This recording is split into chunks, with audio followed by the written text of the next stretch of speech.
Hey everybody, welcome back. Welcome back. Dr. Jaws here. And tonight we are going back into the depths to meet another lantern shark, which is actually kind of cool. It's a huge family of sharks. So this one is the Caribbean lantern shark, Etmopterus hillianus, which is probably one of the more famous ones. So hey Howard, welcome back. Good evening to you too. Hope you had a great weekend. Hope you had a good Valentine's weekend. We pretty much took it easy. What's really funny is we watched Titanic for the first time together, which is quite appropriate for the freezing cold weather although it's actually starting to warm up down here a little bit. The snow's starting to melt, which is good. But that movie is actually, aside from being like a Valentine's classic, that movie is a really interesting oceanography movie where they have, I mean, I know it's like famous now, but it's like they have actual footage of the Titanic, the actual wreck, and they had specially designed equipment to go down there and to film it the way that they did, which is really cool. So like even though that film is maybe 30 years old now, the fact that they were able to capture the images that they did was still really cool. So that was kind of like our big highlight over the weekend. But anyway, deep down in the depths, about 3,000 meters, you'll see, kind of a segue to sharks. Titanic is about 3,000 meters deep. There are some sharks that actually do live down that deep, including some lantern sharks. So we'll have to see like how deep this species goes. But this is a pretty interesting group of sharks. We've seen a couple already on the channel. And I'm excited to learn more about this one in particular, the Caribbean lantern shark. Just because it's one of the more famous of the lantern sharks. I would say this one, and I think the great lantern shark, Etmopterus spinax, is pretty famous as well. And yeah, so I'm excited to learn more about it. But hope you're having, or hope you had a good weekend, and looking forward to a good week. And I think we'll just go ahead and dive in. I do want to take another look. We've seen this before, but I think it's kind of like a fun exercise talking about bioluminescence. So it's a very simple diagram, but it's kind of cool to see how it illustrates how sharks bioluminesce and how the patterns are very different on each species. So here is a kitefin shark. So this is like a cousin of a lantern shark. These are more closely related to cookie cutter sharks. Delicious Licca. Kitefin sharks infamously swallow the teeth that they shed, which is kind of a really creepy thing. We have the black belly lantern shark. This one's also kind of famous, Etmopterus lucifer. So, but it's actually, this, as simple as these drawings are, it's actually really cool to see how the patterns are very different. So black belly lantern shark has more breaks between its photophores, like its light producing organs on its body. And again, even though these are simple drawings, these are actually pretty accurate. The lantern shark has the two long dorsal fins, which is indicative of the family. Here's another species, the southern lantern shark, Etmopterus granulosus. Also has distinct areas of bioluminescence. Unlike the kitefin shark has just like a smooth belly, whereas the two lantern shark species kind of have a broken pattern. So it may help to, I mean, it might help with counter illumination. It might help to kind of break up the shape of the shark.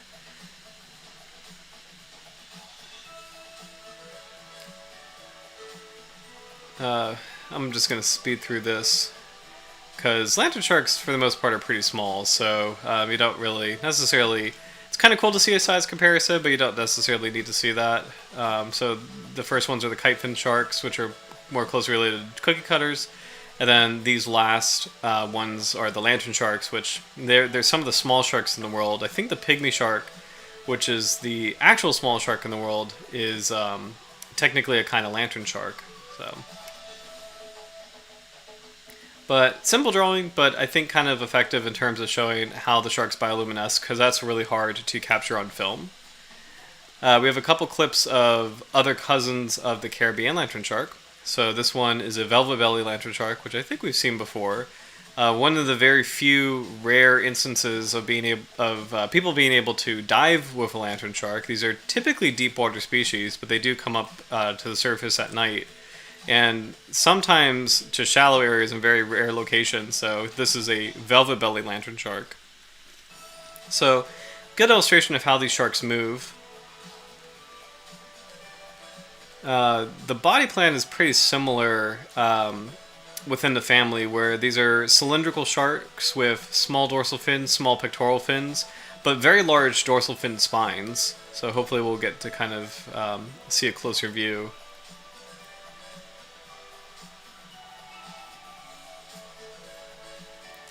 Nice little close-up of this is a unique kind of lobster in Europe, and I can't remember the name of this. But there we go.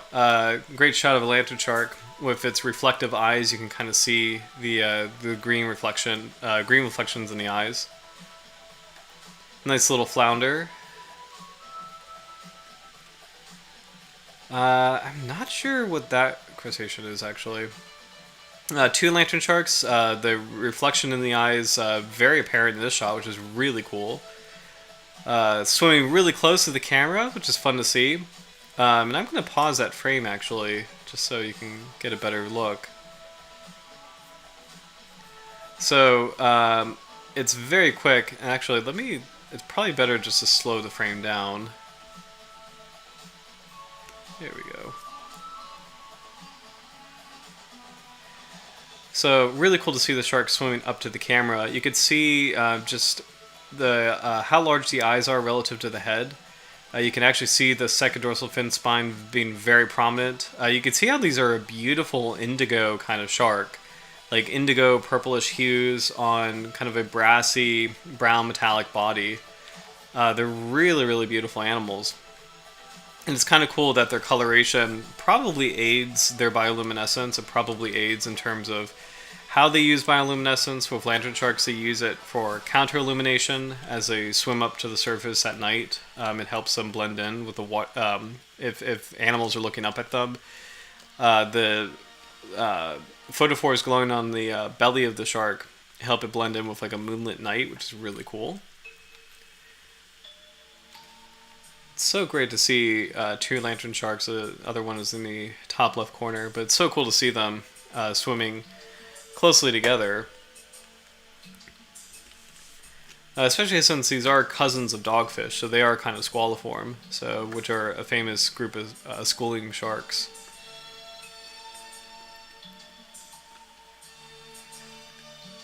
But this individual is sticking close to the bottom, maybe looking for some prey items. Again, these are very small sharks, so they probably hunt like little invertebrates, like probably marine worms, maybe small crustaceans. Really big eyes, maximizing what little light they can see in the dark world in which they live. A pretty large caudal fin, actually, relative to body size, too. So these are kind of like torpedo-shaped sharks, like very cylindrical. Well, not torpedo-shaped, but like cylindrical sharks. But they have a pretty large caudal fin, which seems to be doing most of the work as far as the shark swimming. What a real treat to be able to say you're a scuba diver and you've bumped into a lantern shark. That is honestly like an amazing... There's not many places in the world where you could do that. So that's really like a wonderful treat.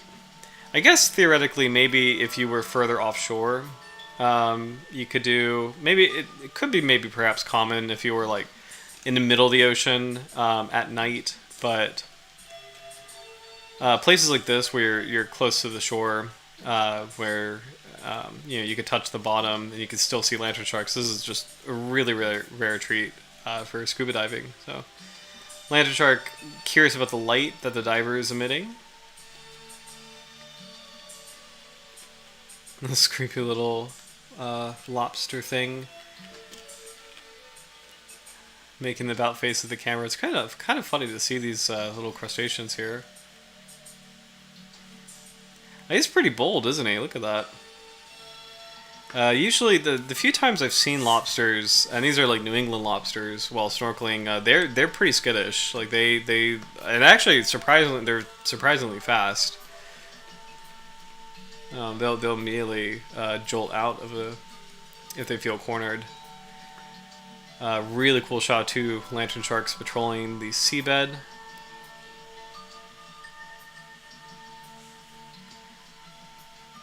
Very, very cool treat.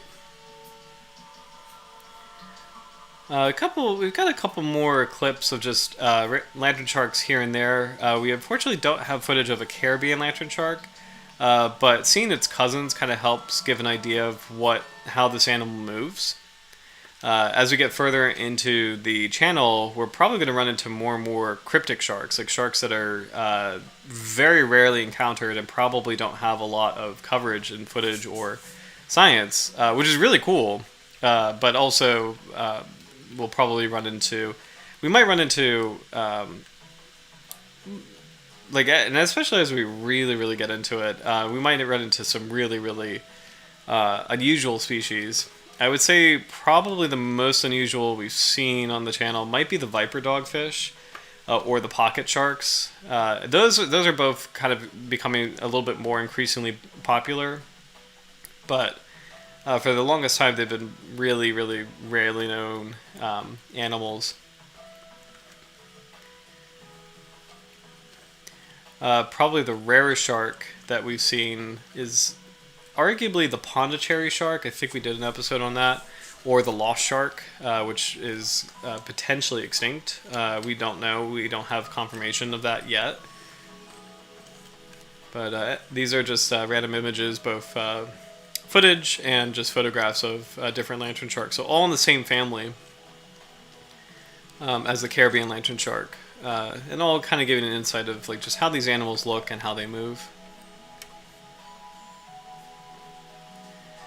Last one is a little clip on Antarctica's deep sea dwellers. We've seen this before, but just a lantern shark swimming while being carried by the current, just wobbling as he's heading towards the camera. And it looks like there's actually two different species, which is kind of interesting. So I'm going to slow that down and replay it just once, because I know we've seen this clip before. But it's a pretty interesting clip where you have the first species, which looks pretty thin.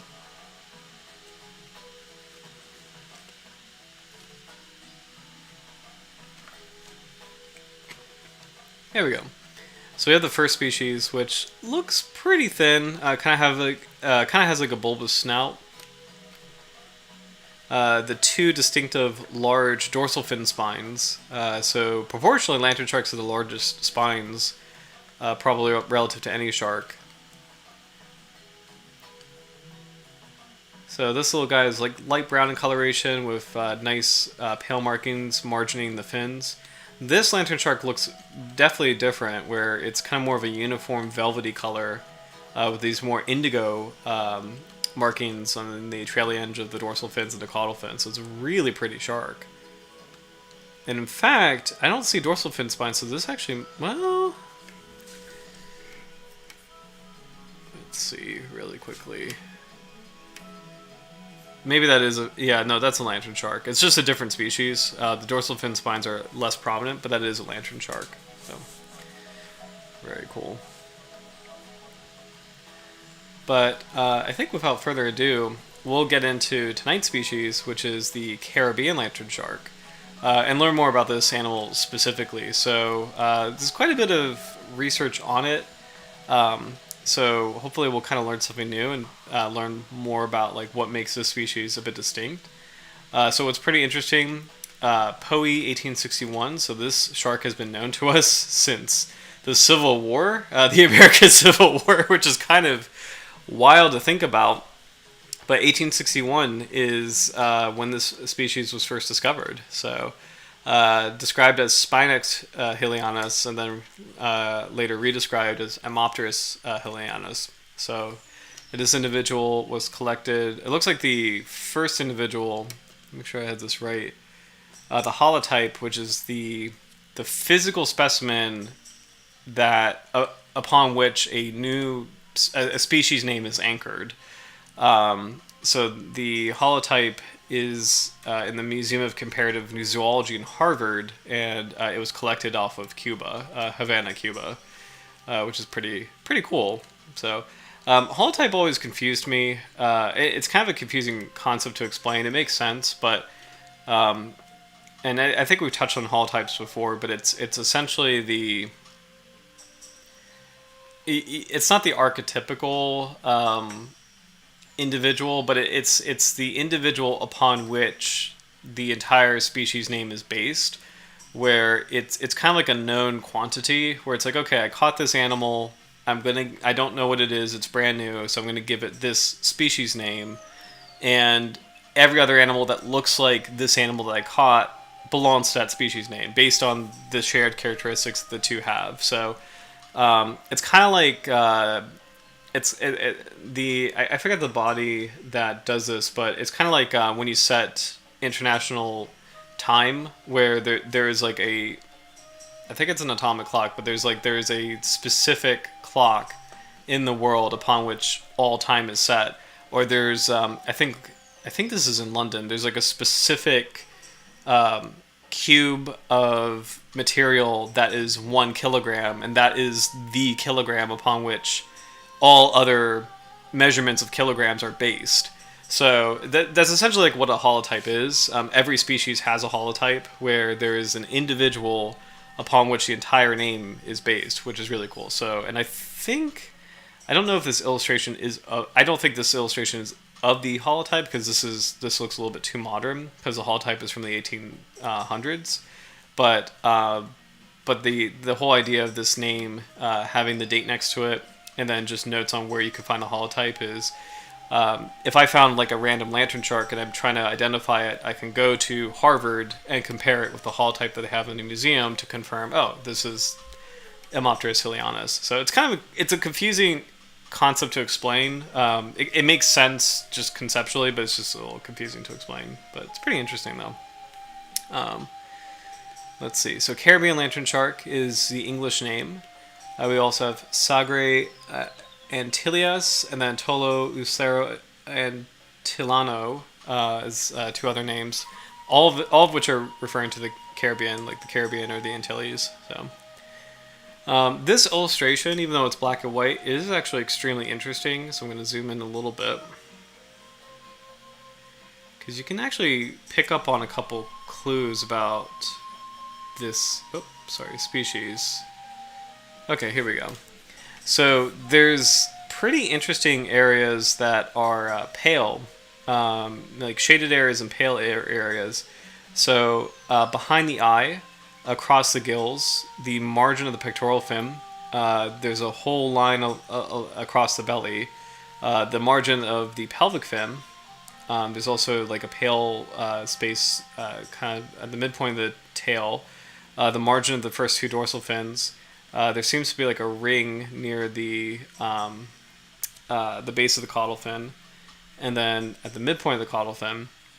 So really unique pattern here, where these are pale areas that may be iridescent. The areas that are darker may have the photophores, where the shark can illuminate, so emit that bioluminescent light. As I said before, lantern sharks have proportionally very high dorsal fin spines, so you can actually see the two very prominent spines in front of the dorsal fins here. Large eyes. The fact that the head looks a little bit shriveled, you can see from the illustration. This is definitely a deceased specimen, and kind of a damaged specimen from preservation, just because that kind of shrivelly look on the head is an indicator of just damage through any kind of shark being preserved in alcohol or formalin. That it will have that effect on them. So, all right. So field marks: a very small lantern shark with a stout body, short, flattened snout, and a moderately long tail. Dermal denticles covering the snout. Denticles not arranged on longitudinal rows or long trunk. I won't read all of this, but gill opening is very short. Gray to brown dorsally, black ventrally. Flank markings include a long, broad anterior branch extending over the pelvic fins and a short, truncated posterior branch that is less than 50% length of the anterior branch. So I definitely won't read all of this. I'm just going to shout out some things that might be kind of interesting. Kind of a flattened snout, Narrow eyes, elongate oval. Let's see.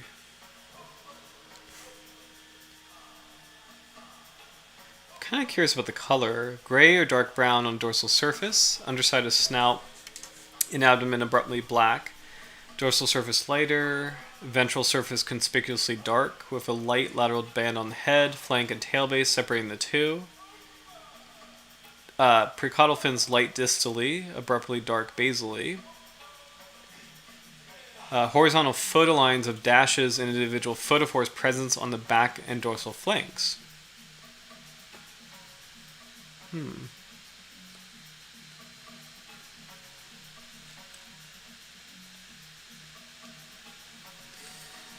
This shark lives in the western North Atlantic. Virginia, okay, so it's off of where I am, which is kind of cool. At about 30 degrees north of southern Florida, Bahamas, Cuba, Bermuda, Hispaniola, and northern Lesser Antilles. Also the northern Gulf of Mexico, from the Florida Panhandle to the Mississippi River Delta. Not known from the western or southern Caribbean. A species of the upper continental insular slopes on or near the bottom at 311 to 695 meters in depth. So this is a purely Twilight Zone species. So this is a shark that lives in that world between 200 and 1,000 meters is the Twilight Zone, where there's a little bit of light, and that kind of makes sense since the eyes are so large. It helps to maximize what little light there is down in those depths. But it's interesting that it doesn't go deeper, and it also is not really found in shallow water. So viviparous, probably ovoviviparous, with 4 to 5 young. So it's kind of on the smaller side as far as sharks go. Maximum total length, at least 28 centimeters for females and 26 centimeters for males, so it's a very tiny shark. Males mature at about 20 centimeters, size at birth about 9 centimeters, so very small. What's kind of cool is like, I talk about this, but compared to a lot of other animals, sharks are still very quite large. So a baby shark is 9 centimeters, and that is small. But that's still significantly larger than most baby fish. A lot of baby fish are actually planktonic. So like even some massive species that we all know, like tuna or like drum, like rockfish. They all a lot of them have a planktonic phase. So when you compare plankton to a 9 centimeter shark, it's kind of interesting to compare where sharks are just at every stage of life. In every species, they are, compared to all life in the world, pretty large animals. So let's see. Interest of fisheries none given. Its very small size. It's likely caught on occasion as bycatch in bottom trawl fisheries, but discarded. So no local names, and the conservation status of the species is least concern. Speaking of conservation, we'll verify that with IUCN Red List. So here we go. Caribbean Lanternshark. So still least concern, so it's great to see that this is a species that is doing okay. I feel like we've covered a lot of species that are actually doing pretty well conservation-wise, so that's a really nice thing to see. Here's a great map showing the range of the species, so let's check this out.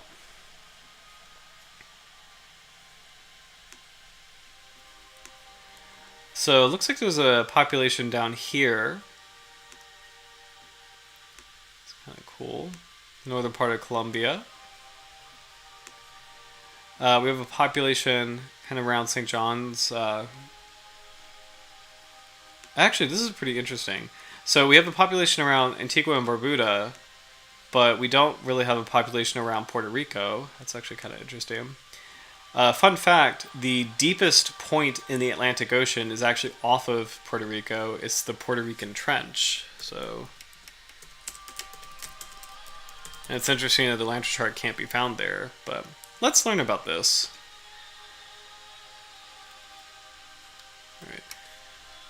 I want to see if I can find something. I guess we could do National Geographic. That might be a good place to go.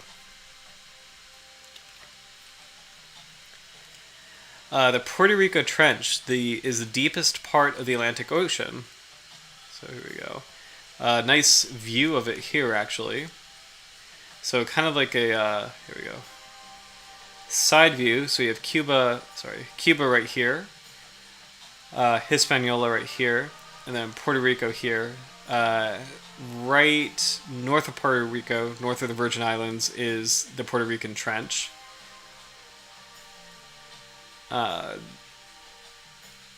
Very cool to see that part of the trench being here is the Caribbean plate and the North American plate. These are two separate continental plates that are moving past each other in such a way that this strange part of the ocean has formed. And actually, related to that, let's see if we can get continental plates.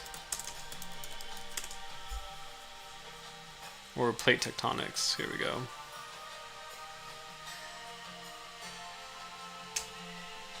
Okay, great. So we never really talk about continental plates, which is kind of hilarious because that's actually basic oceanography, and I can't believe I've never really touched on them before. But they're really important to understand because they actually do have a huge effect on how life has evolved in the ocean and kind of where things can be found and how things are distributed. So right now we're talking about this line right here where the Caribbean plate is rubbing up against the North American plate. This is where the Puerto Rico Trench is, so the deepest part of the Atlantic Ocean, and we'll read more about it in a little bit. But it's kind of fun to see that there's other like things that the plates and their distribution affect. So probably my favorite example is I live in Virginia, so this part of the North American plate, and one thing you can see is that the entire east coast of the United States and Canada, the Gulf of Mexico, it's not near a fault line. It's not near a plate boundary. And part of what happens is the fact that we're kind of safely in the center of the plate means that there's a lot of opportunity for, at least in the middle portion of the east coast of the U.S., a lot of opportunity for sediment to build up. And you have rivers like the Potomac River, the Susquehanna River, the Mississippi River pouring out all of the sediment, and all of the sediment is just like building up and creating this like really thick layer of sand.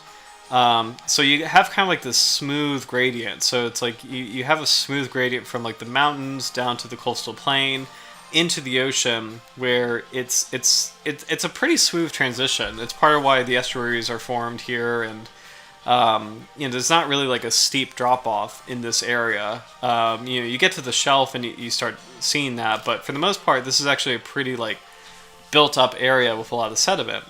When you compare that with the Pacific coast, you have the Pacific plate rubbing up against the North American plate, and you have these incredible fault lines that create these like really deep drop offs. And part of that means sediment is just like falling into the abyss, like to such a degree that you have these incredible upwelling areas. You have this really clear water with a lot of biodiversity, whereas here sediment is just kind of like piling up. So and it creates starkly different environments, which is really cool. Another fun area is this zone right here. So this is the triple junction where the African plate, the Eurasian plate, and the North American plate collide and create this like really interesting tectonic zone that has given rise to the Azores. So it's a pretty unique part of the ocean here. And then also famously, where the North American plate and Eurasian plate collide, look at Iceland right in the middle. So Iceland, famous for having volcanic activity. Like these really cool areas where you can swim and scuba dive down a fault line. This is that same line.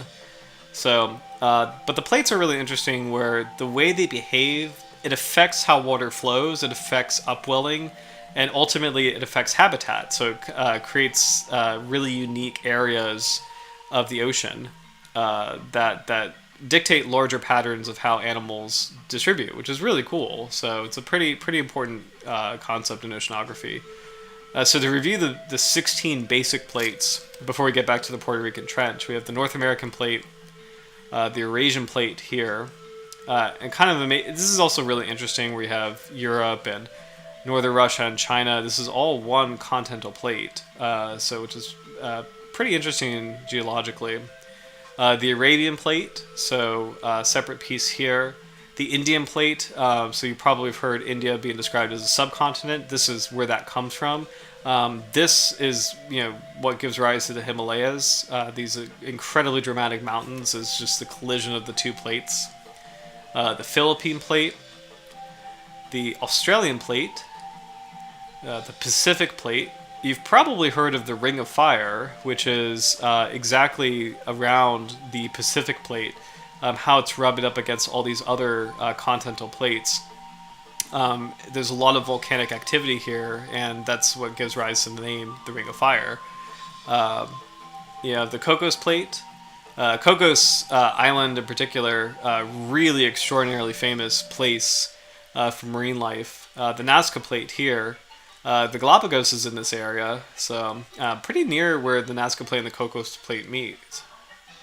The Scotia plate down here, and then I think the Somali plate here, the African plate, and then finally the Antarctic plate. So really cool to see how they all piece together, and they ultimately affect oceanic habitat, including the Puerto Rican Trench. So this is where the Puerto Rican Trench comes from. So some background on the Puerto Rican Trench. The Puerto Rican Trench, or Puerto Rico Trench, is the deepest part of the Atlantic Ocean and the Caribbean Sea. The peninsula of Florida is visible at the upper right. So this is, I don't know if you can quite see that in this photograph. Let's see, because I can see part of the Bahamas. I don't know if I can see Florida, but anyway. The islands of Cuba, Hispaniola, Puerto Rico, and the island group of the Virgin Islands are all identified on this three-dimensional bathymetric map, which displays depth.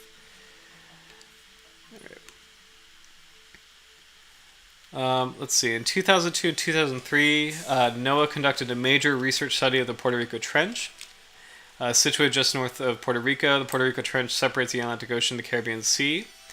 It's a geologically complex site. The Caribbean and North American tectonic plates are scraping by each other, making a huge transform fault that extends from the Puerto Rico Trench to the coast of Central America. The Caribbean plate is shifting east, while the North American plate is shifting west. In addition with the transform fault, the Puerto Rico Trench is also associated with a subduction zone to the trench's east. Heavy North American plate, which carries the Northern Atlantic Ocean, as well as the continent of North America, is being subducted beneath the smaller Caribbean plate.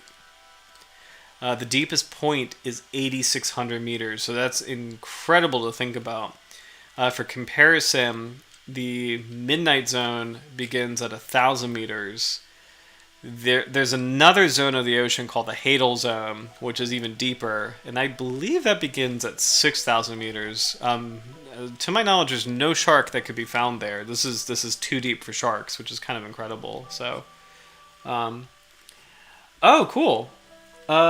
So I can't see I can't see your username because I know YouTube just kind of changed how it's displayed, so apologies, but welcome to the channel.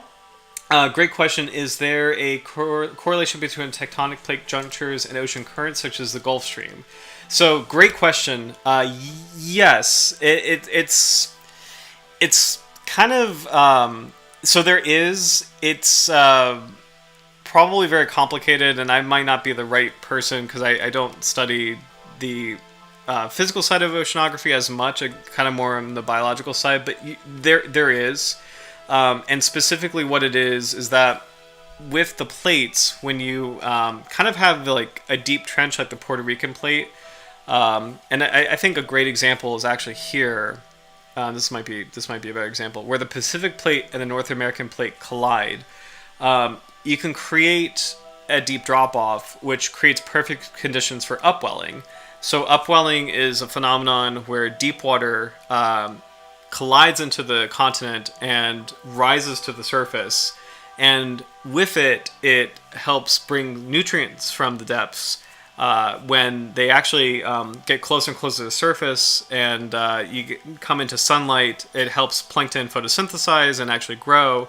Oh, sorry. It helps plankton grow because the plankton are starting to photosynthesize with the sunlight, but also they're getting essential nutrients from the depth. So it creates these like really cool, rich zones that become this like hotbed of activity for the ocean. So you have this amazing cascading effect of zooplankton eating the phytoplankton, and then little fish eating zooplankton, and then you have like whales and sharks, and it's incredible. But with that momentum of water, with that rush of water, that does feed into the ocean currents.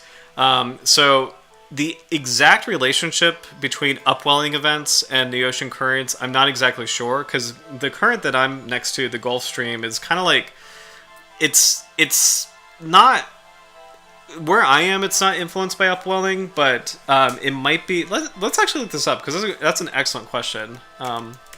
Ocean currents, because like I know upwelling will affect it. Like upwelling ultimately is a process that does affect how the currents move, but the exact degree I'm not exactly sure off the top of my head. But that's a fantastic question.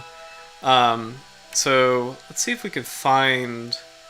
There's actually a really good, and actually, you know what? There's actually a really good. I think Noah did this. I'm going to try to find this on YouTube. There's a really good live map, or not live map, but like computer model of how the currents are moving. And I think it'll be kind of cool to compare that with the ocean currents. Here we go. To compare that with the distribution of tectonic plates. So I think it's this one. Here we go. So let's see. We'll go ahead and take a look at this visual, or a visualization of how the ocean currents move. Okay, here we go. This is fantastic. So you have some, and what I love about this model is it is extremely detailed. So you have some major ocean currents around the world. Sorry for the lag. And yeah, this is actually getting kind of slow. Okay.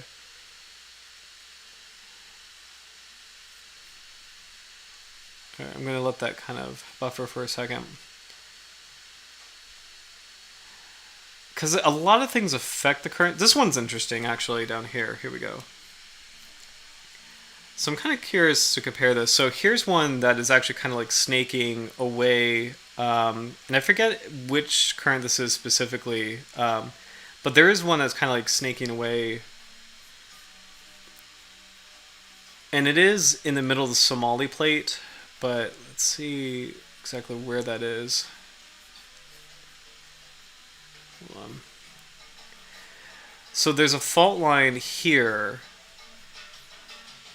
And there is, this may have an influence on where this particular current is forming, because it looks like the southern part of the current is at the northern part of the fault line, which is kind of cool. I'm going to keep playing this to see what else we can see. So ultimately, it will have an effect, but it's kind of, I think it's kind of hard to like pinpoint. Hold on.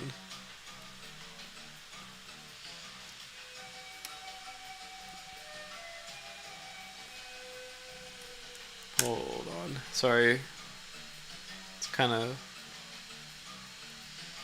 And I'm going to share this video in the chat because it's just such a great visualizer of how these work. There we go. Okay, that's a little better.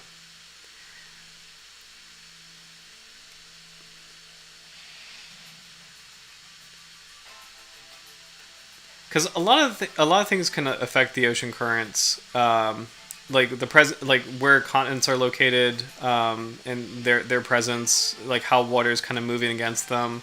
Temperature is a huge factor in terms of like how it influences how water rises and falls.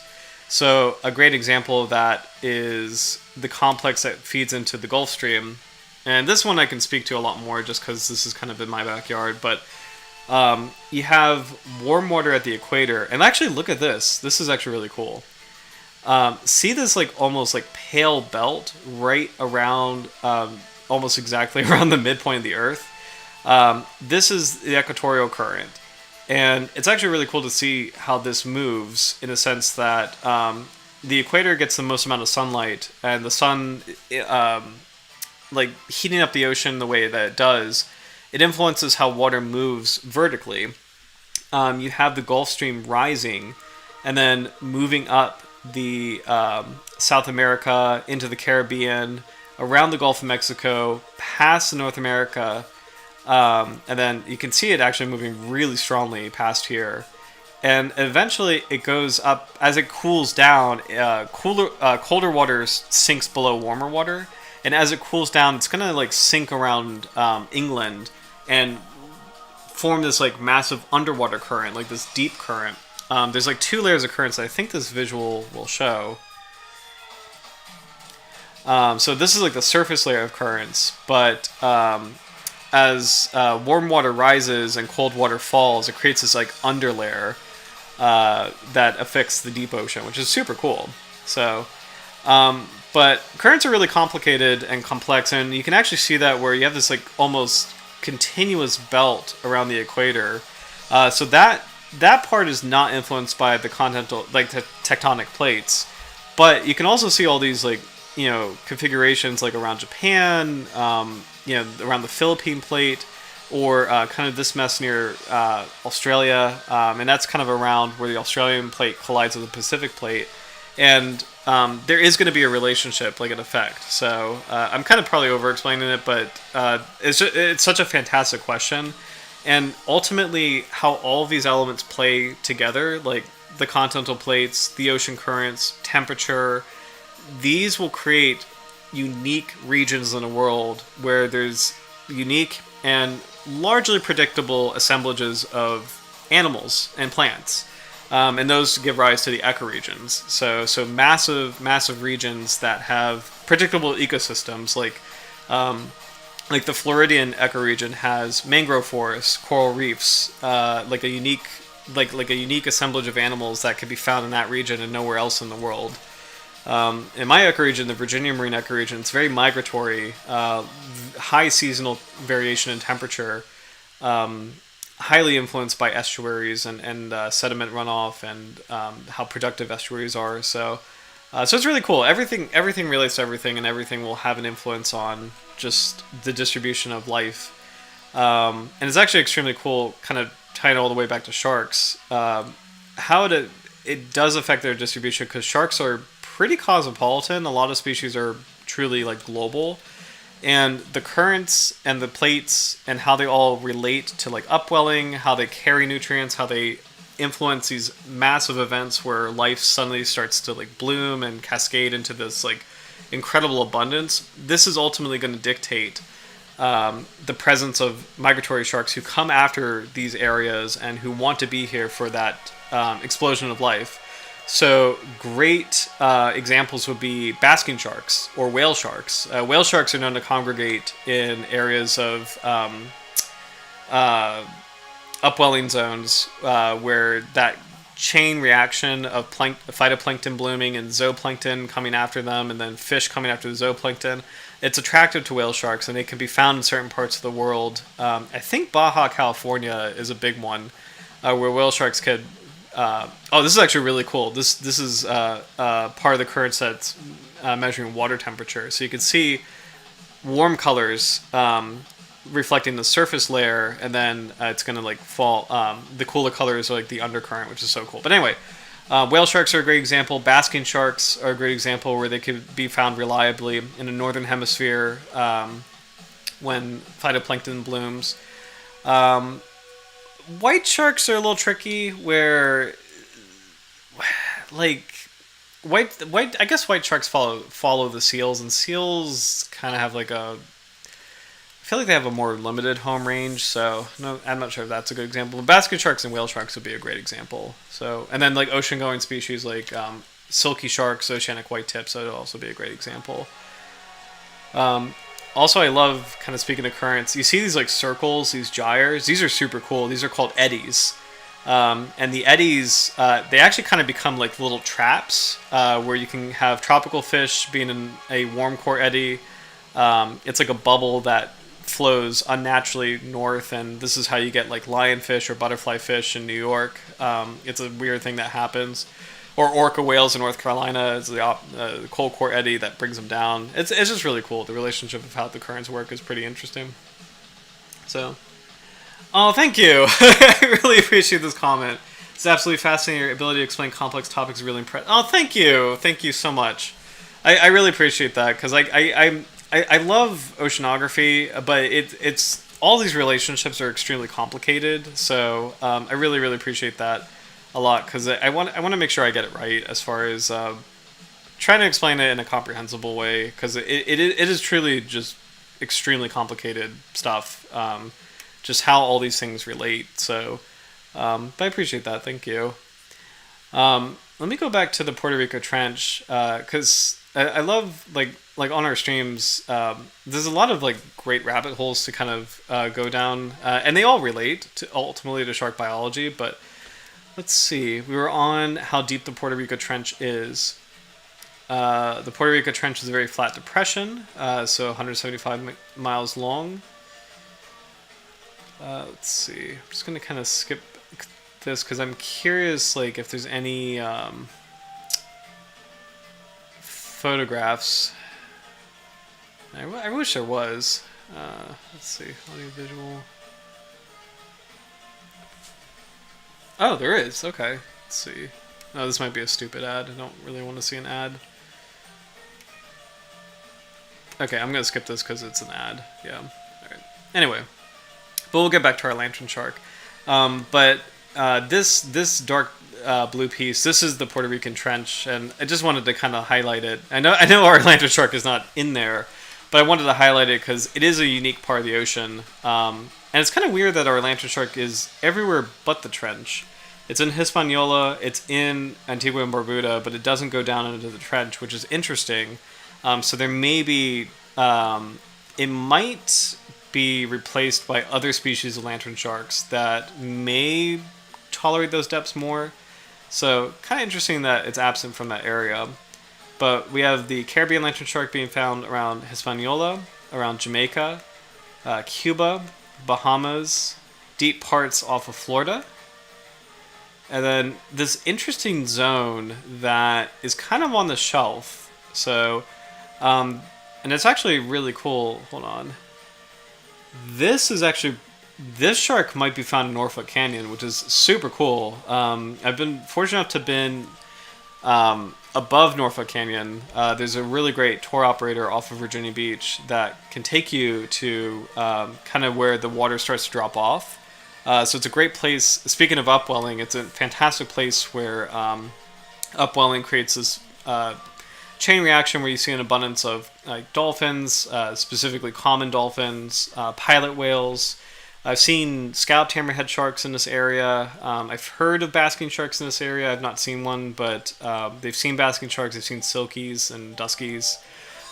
So it's really cool to see that the lantern shark, the Caribbean lantern shark, actually lives here. So that's really awesome. So conservation status, I'm glad to see that it's least concern, so it's the best status as far as sharks go. I want to see what makes it least concern, so here we go. The Caribbean lantern shark is a small shark found in the Northwest Atlantic, Western Central Atlantic, and Gulf of Mexico. It occurs from Virginia to Florida and into the northern Gulf of Mexico, Mexico, Bahamas, Cuba, Jamaica, Bermuda, Hispaniola, the Northern Lesser Antilles, with an isolated record off of Colombia. This is a poorly known species occurring on upper continental slopes at depths of 311 to 695 meters. While it is a potential bycatch of the hook and line fishery off Cuba, there's a general lack of deep water fisheries in the Caribbean, and this species has extensive refuge at depth. Population trend is suspected to be stable based on the low levels of fishing effort within its range.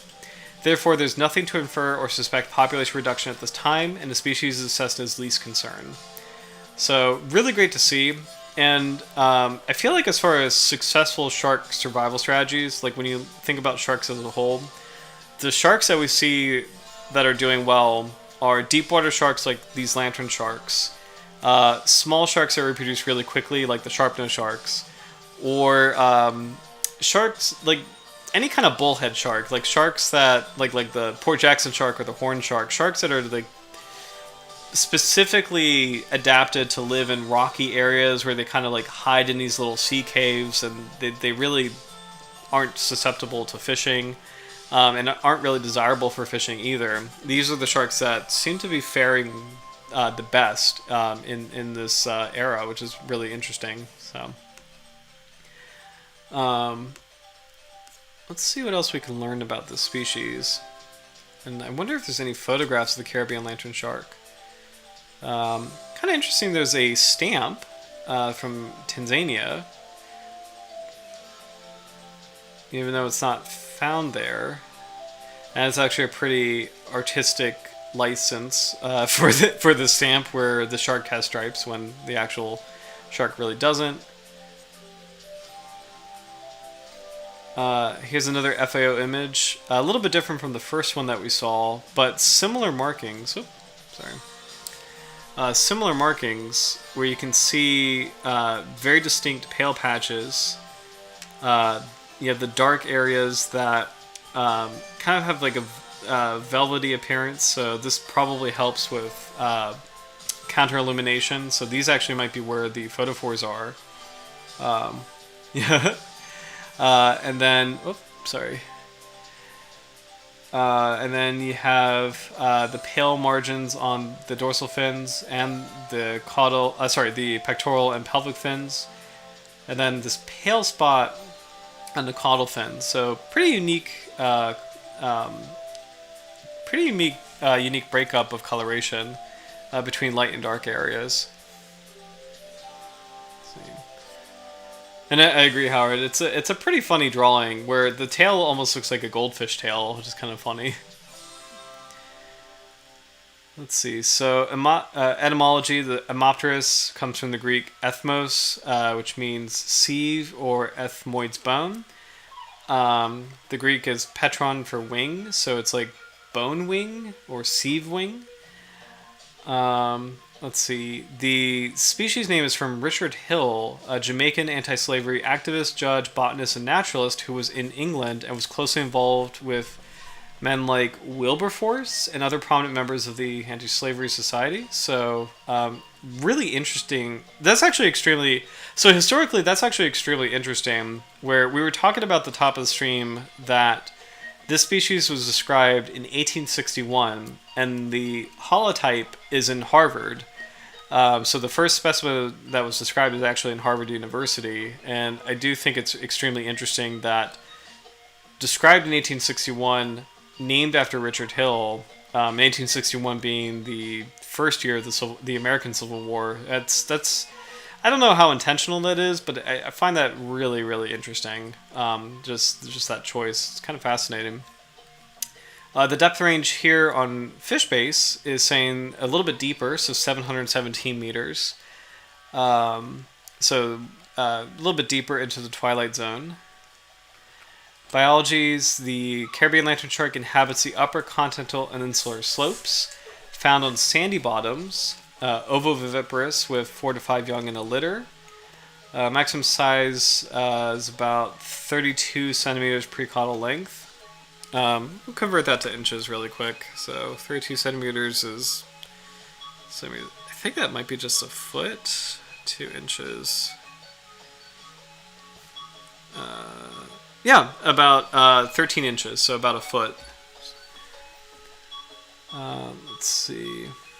Not much else known about the species, so kind of cryptic, but we fortunately do have a few research abstracts, so I'm kind of curious. Let's see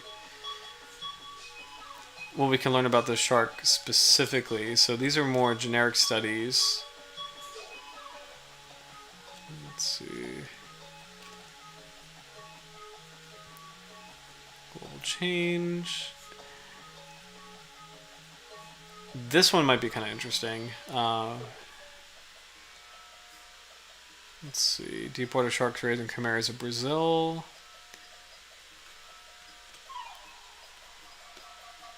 We already read this about the shark.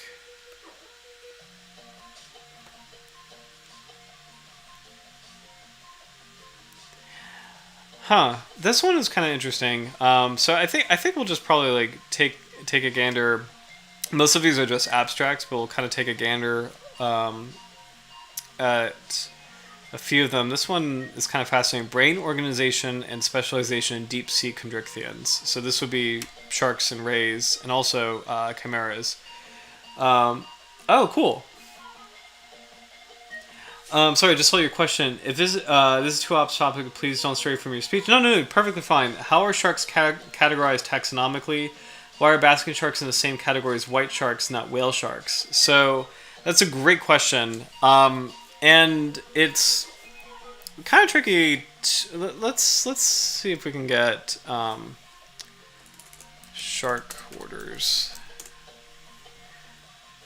I wonder if I can find like a really nice way to break it down. Okay, this actually kind of works. Okay, this actually works pretty well. Okay, so so basking sharks and great white sharks, they actually come from a very, very long time ago. They do come from the same ancestor, and you can actually kind of see that in their general shape, where basking sharks and white sharks, and I can actually point this out. Carcharodon carcharius. It's a really good question. Cedarinis maximus, and then Rhynchodon typus.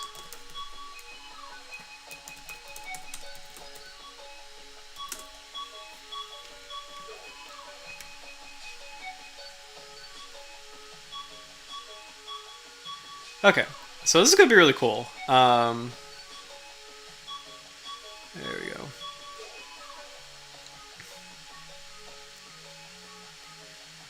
Okay, so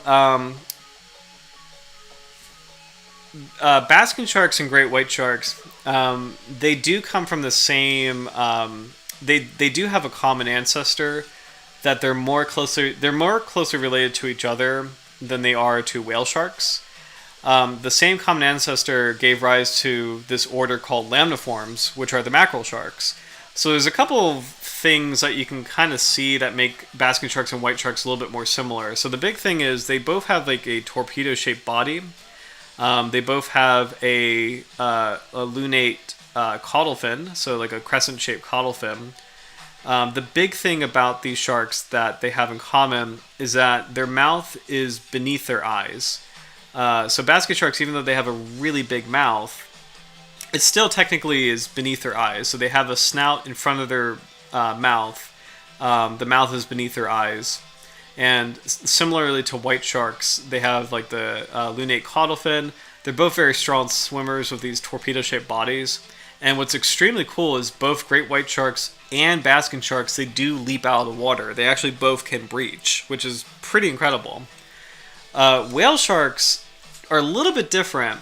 The big thing here that makes them a completely different order, which is known as erectolobiforms, is that the mouth is in front of the eyes. So the mouth is like the very, very front of the entire body is the mouth. Whereas white sharks, the front of the entire body is the snout. Same with basket sharks. Even though they have a big mouth, the front of their body is a snout. When the basket shark has their mouth closed, the snout, it's like if a basket shark and a whale shark were in a race and you had a photo finish, the basket shark's nose would cross the finish line and the whale shark's mouth would cross the finish line. The mouth is right in the front of the head. So that's the major difference between the two orders. Another good example is a nurse shark.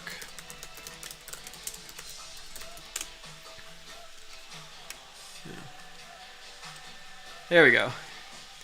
So a nurse shark similarly has its mouth at the very, very tip of the head. I really want to find a good example of this. It's kind of tricky. And they also have kind of like a wide, flat, almost squared off mouth, similar to whale sharks. You see how the shape is kind of like wide and flat? So whale sharks and nurse sharks, they're both erectolobiforms. They're both in the same order. It's just a different shape than the lamniforms, like these mackerel sharks, like the basket shark and the white shark. These guys have more of like a conical shape. They're very strong swimmers. And a whale shark is a strong swimmer too, but it's physically really different. And actually, in this basic breakdown of how the sharks are separated, so you actually have the separation of Orlectolobiforms here from the lamniforms and Carcharodontiforms. So for Orlectolobiforms, the key characteristic is the mouth is well in front of the eyes. So you can see that here with the whale shark, the mouth is well in front of the eyes. Same with the nurse shark, the mouth is well in front of the eyes. Whereas with the lamniforms, the mouth is behind the front of the eyes. So the white shark, you can see that the mouth is like curving behind the eyes. Basket shark too, the mouth is curving behind the eyes. So that's like the major difference between those two orders specifically. So, oh, great question. Was the common ancestor of white sharks and basket sharks a carnivore or filter feeder? That's an excellent question. So I think that is a phenomenal question. I think it was a carnivore. I think, and actually there's a way to kind of figure that out. So let's check out, there's actually a really cool way to figure this out.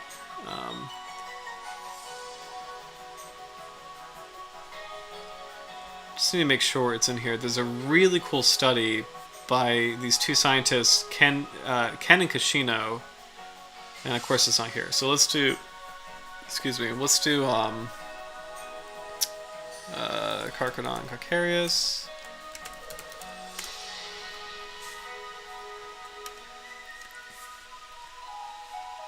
There's been a couple of really great phylogenetic trees on sharks. Oh, shark references. There we go. Thank you. Okay, so I don't think we want that one. We want extant valid. This website, by the way, sharkreferences.com, is so cool.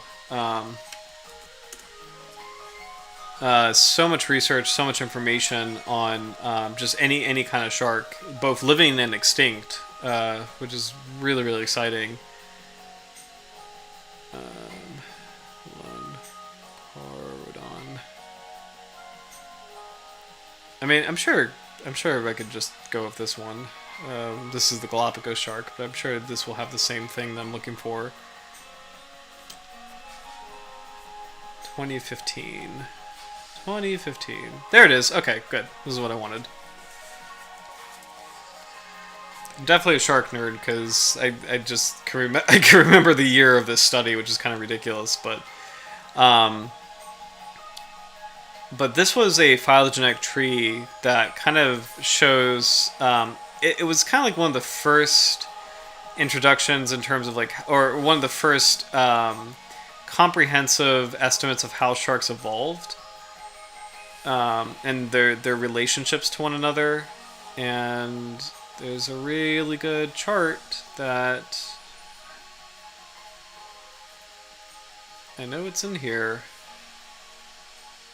This is it. Okay, great. Alright, we gotta zoom in. Okay, here we go. So this incredible thing is it's not every species of shark, but it's a huge swath of species of sharks.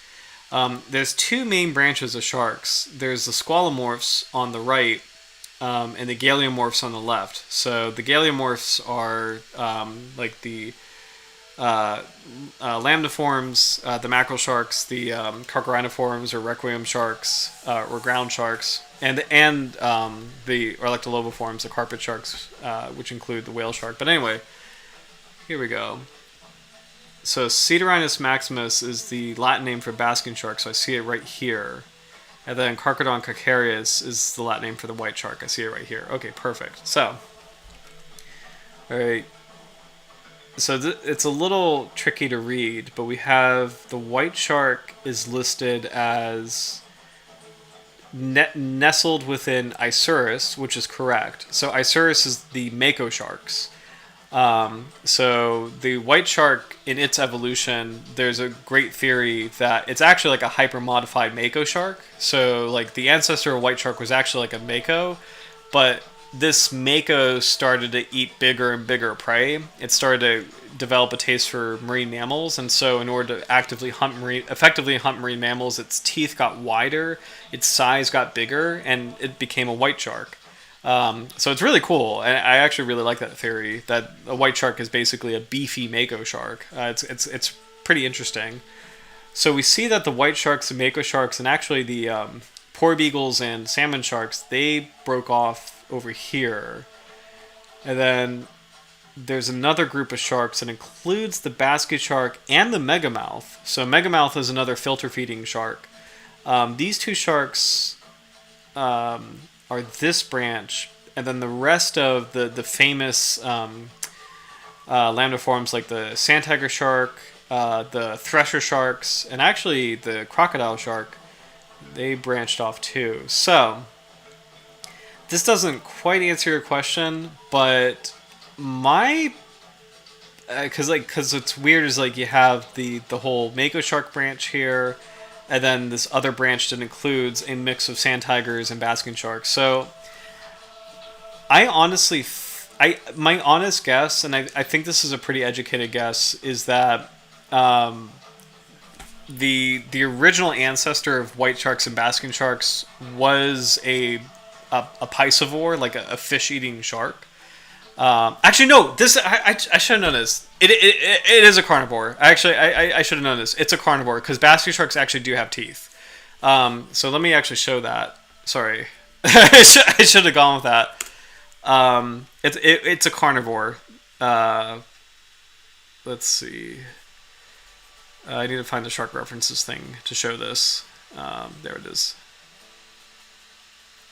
Okay, so basket sharks actually have teeth, but they're tiny. The teeth are thought to be a residual like thing. They're thought to be a feature that the shark's ancestors had, and they no longer needed it because they started to grow this amazing thing called gill rakers, which are kind of the equivalent of baleen. So it's there we go.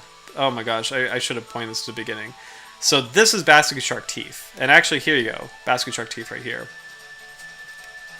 So, oh, sorry. Here we go. So yeah, so the answer is the ancestor of both basket sharks and white sharks is a carnivore. It is a shark that was evolved to eat fishes or any kind of like other prey item like crabs and stuff. But the group that went off to become the great whites, their teeth got bigger and bigger. They became the mako sharks. They were hunting effectively like these amazing, hunting effectively these fishes, and then eventually a group of mako sharks got beefier and bigger and hunted marine mammals, and they became the white sharks. Then on the other side of the tree, you have a group of sharks that started to kind of gravitate more towards plankton, and so they probably had this intermediary type of teeth where they probably had teeth that started to get smaller and smaller, and then their gill rakers started to get bigger and bigger, and then eventually you have what became the basket sharks and the megamouth, where basket sharks do have these teeth. So really tiny teeth here. They're not functional. They don't really serve a purpose. But the gill rakers became very large, and that's how the animal feeds. So based on this clue, based on that chart that we saw, I think the answer to your question is that the ancestor of the white basket shark probably was a carnivore, which is super cool. So just catching up on the comments. Because I just really went into that. So let's see. Did the overall shape come before the choice of food or simultaneous? Why does basket shark and whale shark end up with such different shapes when focusing on the same food source? So great question. So this is kind of like, I think the term is convergent evolution, where you can have groups of different animals. It's kind of like reinventing the wheel. You can have totally different groups of animals evolving the same feature just because of like how where they were located in the world and how just like time like how time and evolution and natural selection, like how all these pressures affected them. The most famous example is birds and bats. These are two totally different groups of animals. Like birds are birds, and they're a hyper modified reptile that evolved to fly. Whereas bats, are a mammal, which are also a hypermodified reptile. But like bats are a mammal, birds are birds. Two totally different animals, but they both found it was both to their advantage as they developed to fly. A cool intermediary example is there are lizards that glide. So lizards that have like these expanded rib cages that they use to leap from tree to tree. They don't truly fly, but they glide. Similarly, flying squirrels or sugar gliders, they don't fly, but they have this like intermediary like skin fold that they open up as they glide from tree to tree. Bats took it a step further where they actively produce lift and they actively fly, and same with birds. So to answer your question for whale sharks versus basket sharks, they're two totally different groups of sharks, but for whatever reason, the pressures that acted on them, it was advantageous for basket sharks to exploit plankton as a food source. It was something that worked for them. And it was advantageous for whale sharks to exploit plankton as a food source. It's something that worked for them too. What's kind of cool when you compare those two sharks in particular is that basket sharks are cold water sharks. They really like cold temperatures. But whale sharks are warm water sharks. They like warmer temperatures. And so they kind of don't really occupy the same zone. And it kind of, in a weird way, makes sense that they evolved separately, where there's plankton in warm water, there's plankton in cold water, and it makes sense that a cold water group of sharks took advantage of the plankton feeding, where it's like, oh, there's no other competitor here. This is something that is like, beneficial for that species to evolve and survive in that way. So basket sharks took that cold water plankton niche, whereas whale sharks took the warm water plankton niche. It's actually really cool to think about it. But overall, to answer your question, everything in evolution it's like a constant. Like this is like the common thing that you probably see like on nature documentaries is it's like an evolutionary arms race, and that kind of helps understand it, but it kind of doesn't. But the analogy is meant to illustrate that everything evolves together. Like everything evolves at the same time, where the shape of teeth evolves simultaneously with what food is present. So if you didn't have I'm trying to think of a really good example. Actually, no. I know a really good example is Megalodon. Carcharodon megalodon, or Odontocetus megalodon, is a great example of... it was a massive shark that had these bone-crushing teeth, this incredible size that, attained that size and developed that tooth type because it was hunting whales actively, and it was in a time and place that actually no, that's not a good example, because sorry, it gets really tricky, because now I'm thinking this through, because whales still existed while Megalodon was hunting them, but I think there's a theory that Megalodon got outcompeted by other animals, including white sharks. So white sharks were more efficient at hunting whales or hunting marine mammals, and I don't think whales attain a large size. Anyway, sorry, it's really complicated, but to answer your question, everything is evolving at the same time. How climate affects things, how natural disasters affect things, like the meteor that killed the dinosaurs, how they affect the presence of prey items. It affects the success of predators, and each thing influences each other thing. So if you no longer, if you're an animal that evolved to hunt, if you're an animal like Megalodon that evolved to hunt whales, and you're the biggest and baddest shark in the ocean, and you didn't have a competitor, that's great, and you were the most fit for your time. But then if you started to become outcompeted by a shark that was smaller and more efficient at hunting whales and didn't need to expend so much energy to hunt the whales, and you're essentially outcompeted for your food source, that evolutionary trait of being a massive shark with bone crushing teeth is no longer useful, and so that trait goes away. And that tooth type disappears because it just doesn't fit with the way that world is anymore. So, sorry, it's really complicated, and I'm definitely going down rabbit holes, but it's really interesting. Let's see, teeth and gill rakers. So thank you, Howard. Broader, more serrated. Oh, pterodactyls, yes. That's another good example. Actually, all the reptiles, all of the prehistoric reptiles of the Mesozoic era are great examples. So pterodactyls, fantastic example of a reptile that also evolved flight. Just it was something that served it. And then, I'm going to star this, Howard, because that's a much better way of phrasing it than what I was rambling.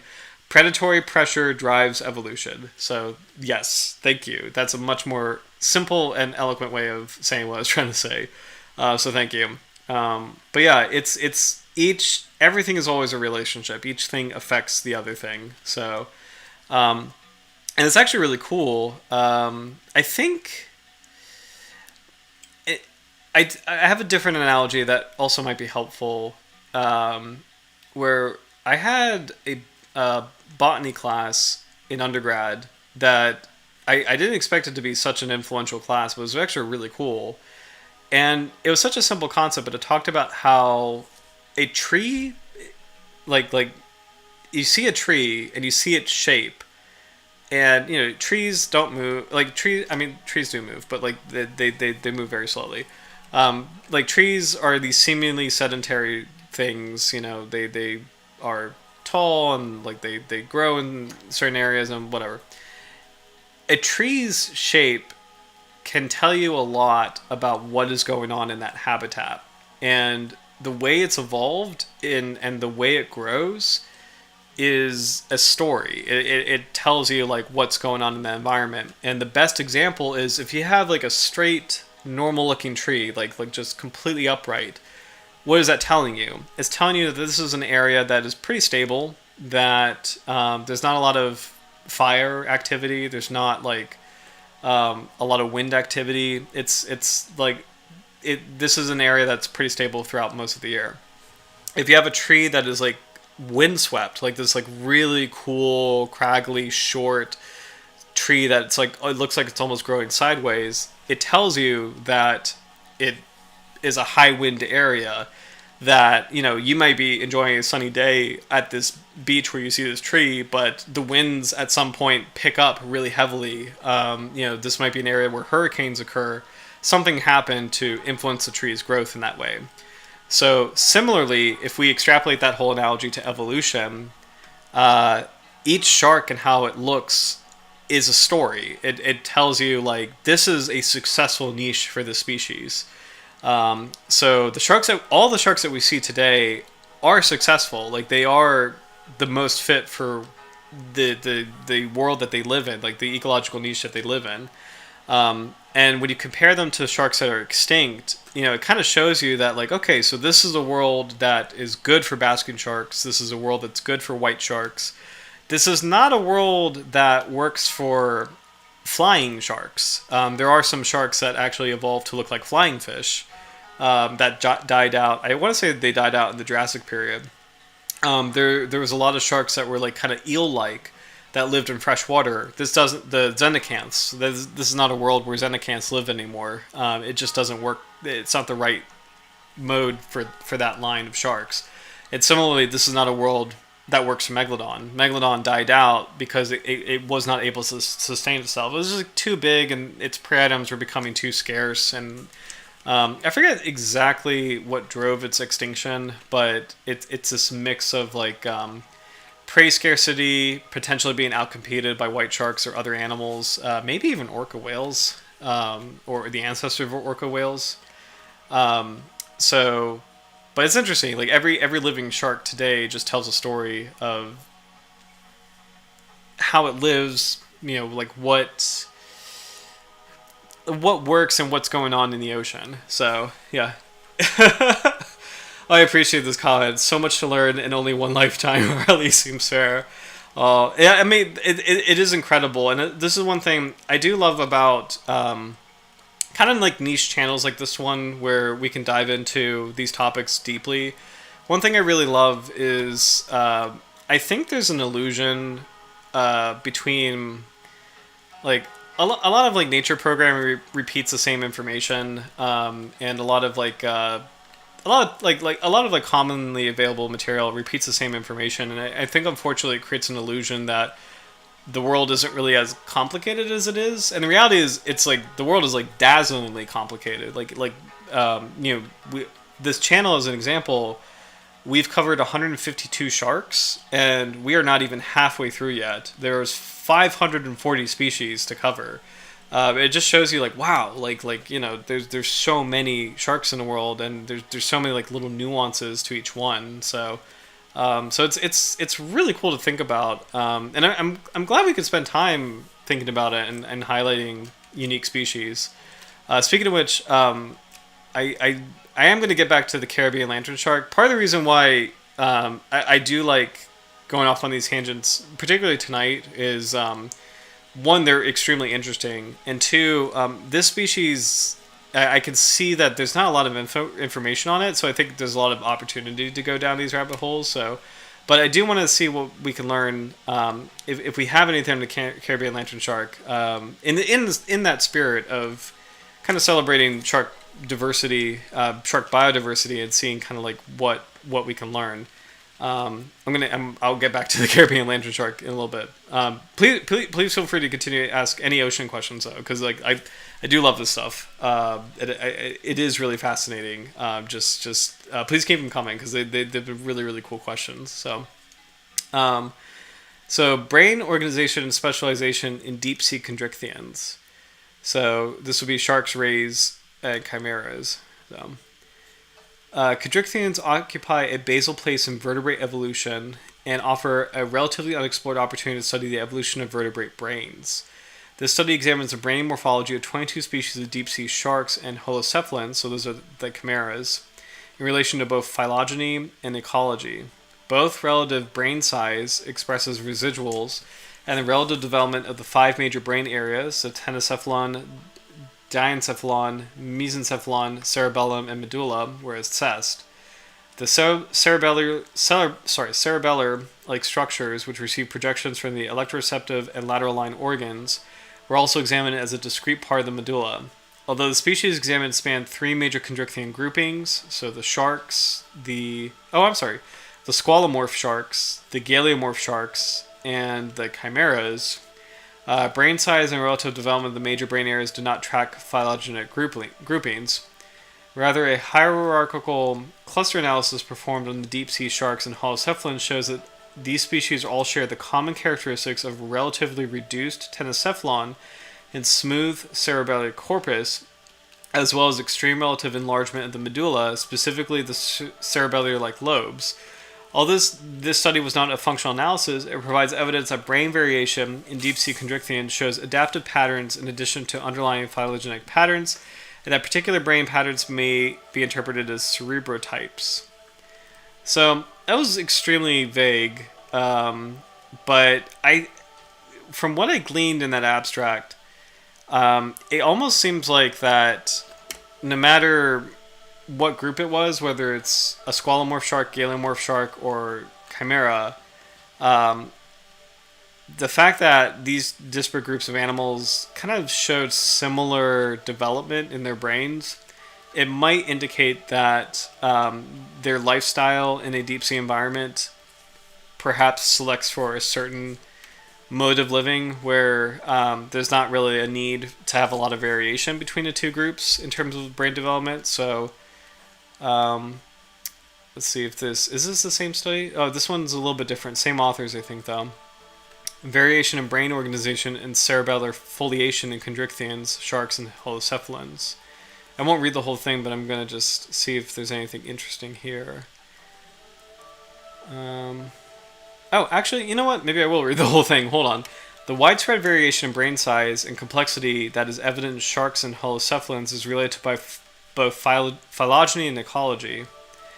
Relative brain size and the relative development of 5 major brain areas was assessed for over 40 species from 20 families that represent a range of different lifestyles and occupy a number of habitats. In addition, an index of 1 to 5 quantifying the structural complexity of the cerebellum was created based on length, number, and depth of folds. Although the variation in brain size, morphology, and complexity is due in part to phylogeny, as basal groups have smaller brains, less structural hypertrophy, and lower foliation indices, there's also substantial variation within and across clades that does not reflect phylogenetic relationships. Ecological correlations with the relative development of different brain areas, as well as the complexity of the cerebellar corpus, are supported by cluster analyses and are suggestive of array of cerebrotypes. Okay. Man, I wish we could see the whole thing. This is from 2007. I don't think I can access the whole thing, but it sounds like... This makes it actually sound more like there's actually...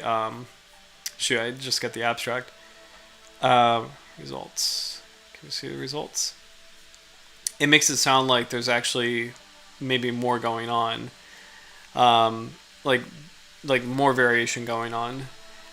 Related, the only thing I do know about shark brains is there is a theory, and speaking of white sharks and basking sharks, those are kind of like the two polar opposite ends of the spectrum as far as shark brains, where basking sharks are theorized to have kind of the smallest or simplest brains, or one of the smallest brains amongst sharks. And the theory is it's because of the fact that they eat plankton. It's a sedentary organism that is relatively easy to capture. So because these sharks just swim with their mouths open and they don't need to exert a heck of a lot of energy hunting, it's theorized that it means there's not really a need to have like a very stimulating or need to process a lot of stimuli, and their brain is a bit smaller compared to other shark species because they're not actively hunting more complex prey items. On the opposite end of the spectrum, white sharks are theorized to be some of the most intelligent of sharks, which is kind of interesting. And part of that is the theory is it's because they're evolved to hunt seals, which are very complicated animals that are unpredictable. Seals can vary widely in terms of how they swim, where they go, how they react to the presence of a shark in the water. And so the shark had to evolve in a way to help kind of tactically analyze seal movements, predict where they are, hunt in a way that's going to be effective. And it's actually extremely cool because white sharks, famously for divers, they exhibit a wide range of behaviors where they oftentimes can seem very curious, very cautious, kind of like more thoughtful in terms of how they approach prey items. One really cool thing I shared, I think maybe a month ago on one of our streams, and I think Howard, you were here for this, but one amazing thing that white sharks do is they will hunt in front of the sun. So they make sure that the sun is behind them so that it creates a glare, and the shark is like swimming in the glare so that the seal can't see it, which is incredible, like terrifying, but incredible. Like that is a whole other level of, I don't know if you call that instinct or intelligence, but that is a whole other level of like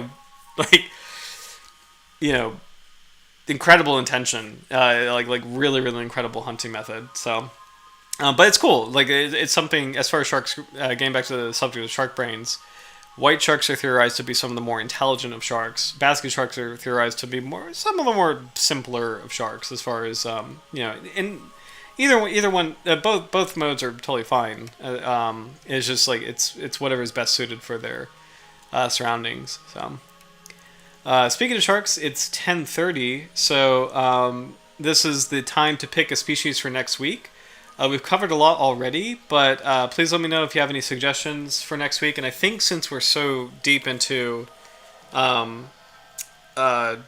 just sharks, like we've covered a lot of species on this channel, that I think I'll throw in a suggestion as well.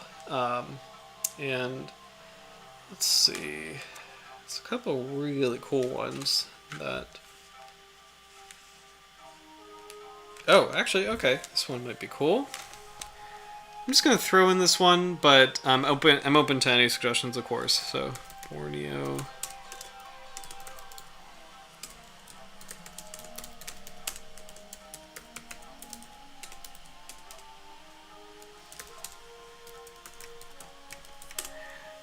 I'm just going to throw in the Borneo broadfin shark, Lamniopsis tephroides.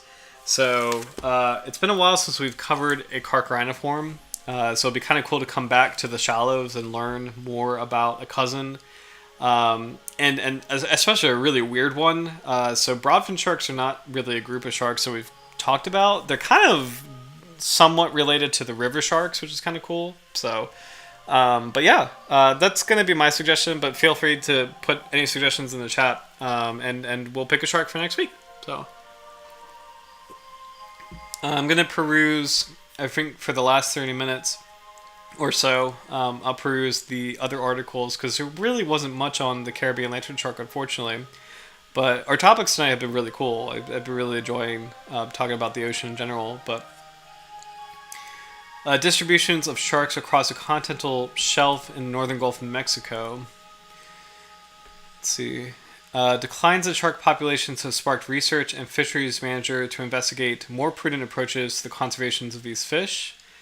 As managers strive to improve data collection for stock assessment, fisheries independent surveys have expanded to include data deficient areas such as coastal regions. To that end, a catch series from a nearshore survey off Alabama combined with data from a concurrent offshore survey with identical methodology to examine the depth use of sharks across the continental shelf from 2 to 366 meters, so the sunlit zone and the twilight zone. The combined data set contained 22 species of sharks collected from 1995 to 2008, 21 species in the offshore data set, and 12 species in the nearshore data set. So this is actually a pretty cool ecological study. Featuring the northern Gulf of Mexico. That's interesting. Death was a significant factor determining species distributions, primarily for Atlantic sharp-nosed sharks, black-nosed sharks, and black-tip sharks. So this is pretty fun. Atlantic sharp-nosed sharks are one of the most successful sharks on the east coast of the United States. These sharks are kind of a poster child for the future, in a sense that they're very small and they reproduce really quickly. So they actually are least concerned in doing pretty well. Black-nosed sharks are really cool. They are small carchariniforms, or small carcharinids. So they're kind of like little cousins of sandbar sharks and bull sharks and black-tip sharks. Black-tip sharks are awesome. They actually get pretty big. Black-nosed sharks have the highest catch per unit effort in the mid-depth stratum, 10 to 30 meters. Black-tip sharks had a consistently higher CPUE in the shallow depth stratum, and Atlantic sharp-nosed sharks showed a high abundance throughout both the shallow and mid-depth strata. Length, frequency, and sex ratio analysis suggests that Atlantic sharp-nosed and black-nosed sharks are using waters greater than 30 feet deep for parturition, so they're using these areas for giving birth. Whereas adult black-tip sharks are probably using shallow waters for giving birth. Other abundance patterns illustrate a continuum of depth use across the intercontinental shelf. Surveys that do not encompass the entirety of this ecosystem fail to accurately characterize the distributions of these important predators. So I'm very curious what sharks they caught. And here's a map of the study area, so pretty interesting.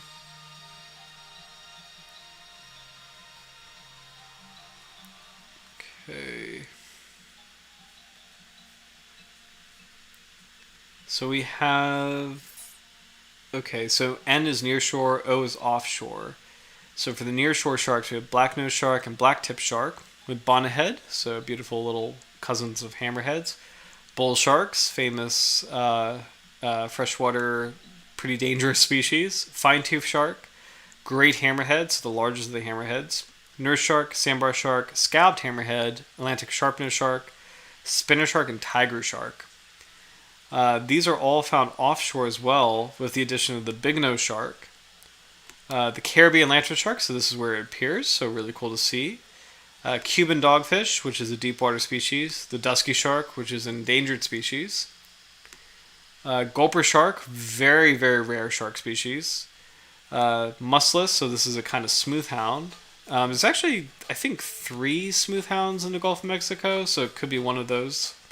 The night shark, which is a very unique shark that lives in like mid-water. It's kind of like this weird offshore cousin of black-tip sharks and black-nose sharks. The short-fin mako, short-spine dogfish, and silky shark. So, very cool. I wonder if there's any photos. It looks like the Atlantic sharp-nose shark, black-nose shark, and black-tip shark are the most abundant. So I think the lantern shark, unfortunately, is just mentioned in passing. Let's see if there's any other comments on it. No, just the one. So let's see what else we can learn.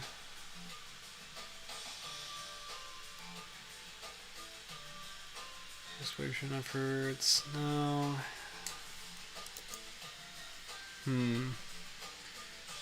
Deepwater sharks raised in chimeras of Brazil.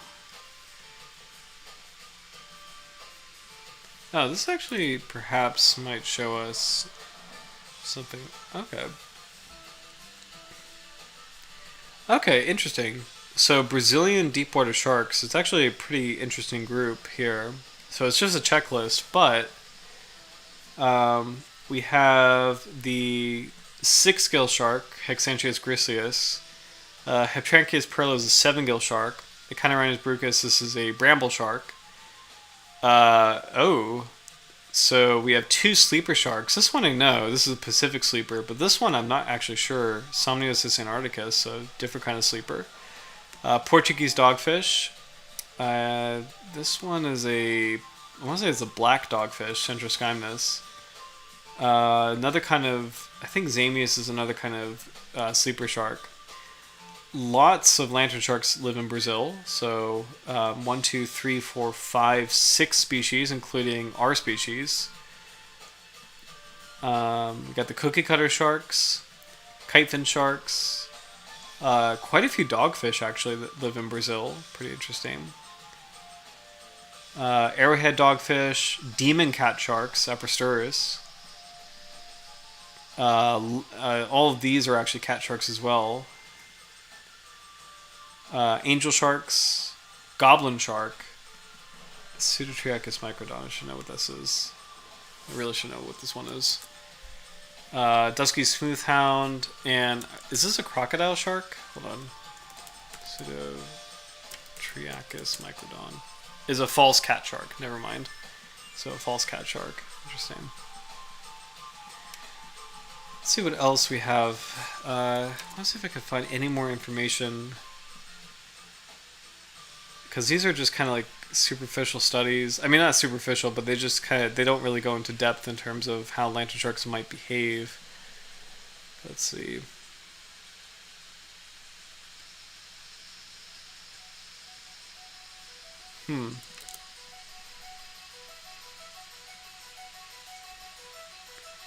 Okay. This one seems interesting, so I think this will be the last one that I'll read since there's really not a lot of information left. So I'll read the abstract and kind of peruse this, and then I think we'll wrap up for tonight. But if anybody has any other ocean questions or shark questions, please leave a comment. Love to answer them before we wrap up. So, but this kind of seems like an interesting study, a little bit of a different direction, but is a successful application of ancient DNA extraction and library construction protocols to museum wet collection specimens. So, and it's actually kind of fun because I used to work in a fish collection.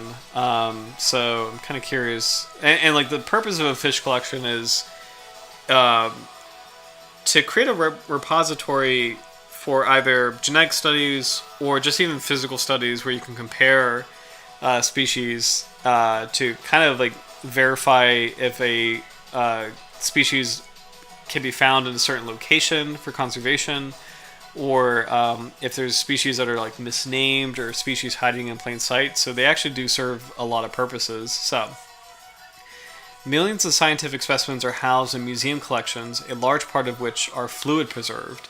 The use of formaldehyde as fixative and subsequent storage in ethanol is especially common in ichthyology and herpetology.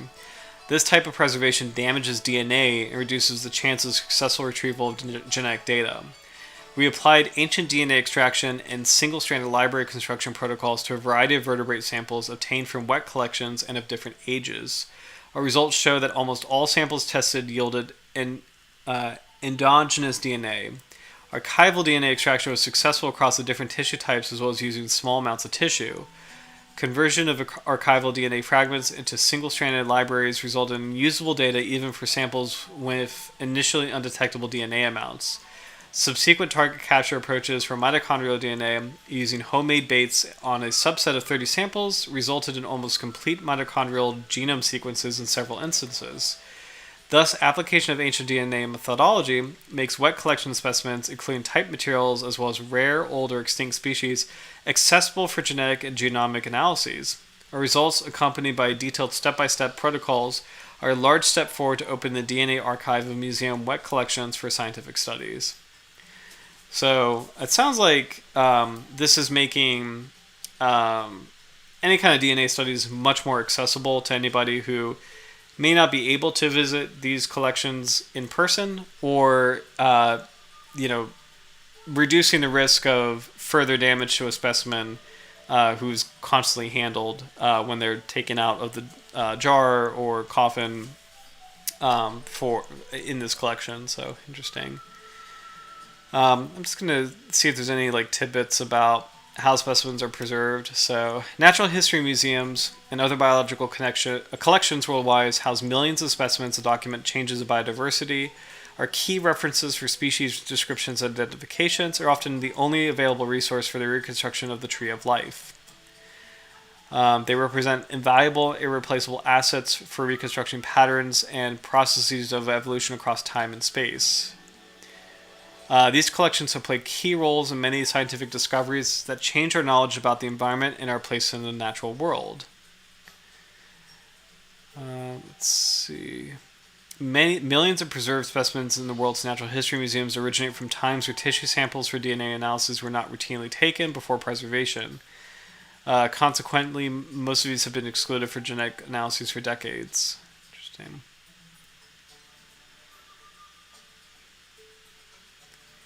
While DNA sequencing of dry collection specimens have been widely successful, wet collection specimens remain challenging for numerous reasons. Fixation and preservation chemicals may cause DNA damage. Interesting. Formaldehyde can react with the DNA bases adenine, guanine, and cytosine, resulting in methyl adducts. Interesting.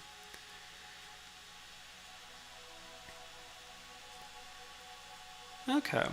I won't read materials and methods, but I am curious to see what specimens they collected. So specimens they used in the study. So we have the Caribbean Lanternshark, a bunch of other lantern sharks, a skate.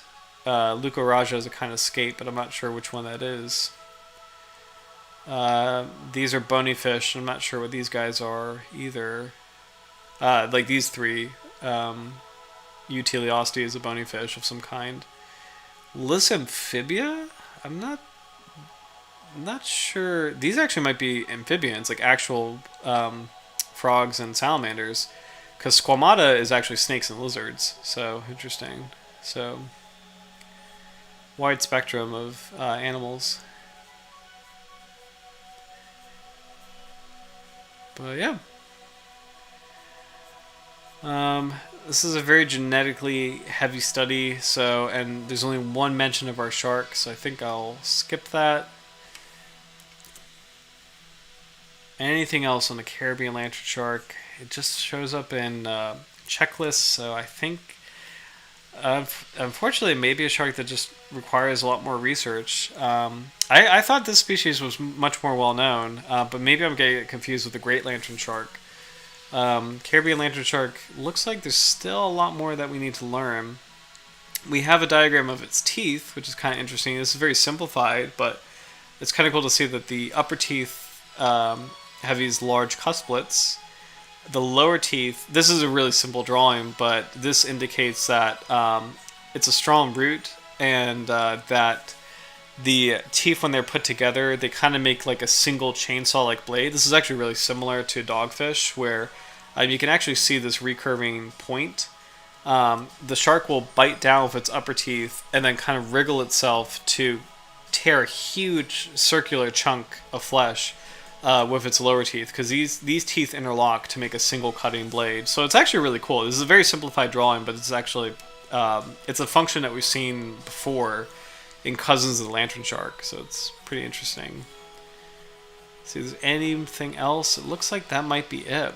So I think with that, and I think with some dive footage of Cousins of the species, so I'm going to slow this down for the outro. But I think that might be all we have for tonight. So I'm going to make sure that we... There we go. There's the lantern shark. So, all right. Well, I don't see any other suggestions, so I think next week might indeed be the Borneo broadfin shark. So it would be kind of cool to return to the shallows in a tropical area to learn more about an interesting cousin of, or an interesting member of the family Carcharodontidae. So this is going to be, it's a completely different genus. So Lamiopsis is a shark genus that we don't really encounter often. So I'm excited to learn more about it. So that'll be really fun to do for next week. And I'm going to fast forward ahead to lantern sharks. There we go. But thank you guys so much for watching. So I know we didn't really, we unfortunately didn't have a lot of information on the Caribbean lantern shark specifically, but we did have a cool exploration of a lot of really important forces that influence shark distribution and evolution, namely the ocean currents, the tectonic plates, and I really appreciate our discussion on how sharks evolved, and specifically the similarities and differences between the white shark, the basket shark, the whale shark, and just how evolution acts on sharks in general. It was a really cool topic, so I really, really appreciated the questions, so thank you. But thank you again for watching. I'm going to sign off, but I hope you all have a really great rest of your week. Oh, thank you. I appreciate that. Hope you all have a really great rest of your week, and I'm looking forward to next week with the Borneo broadfin shark. But until then, take care, guys, and I'll see you soon. Bye.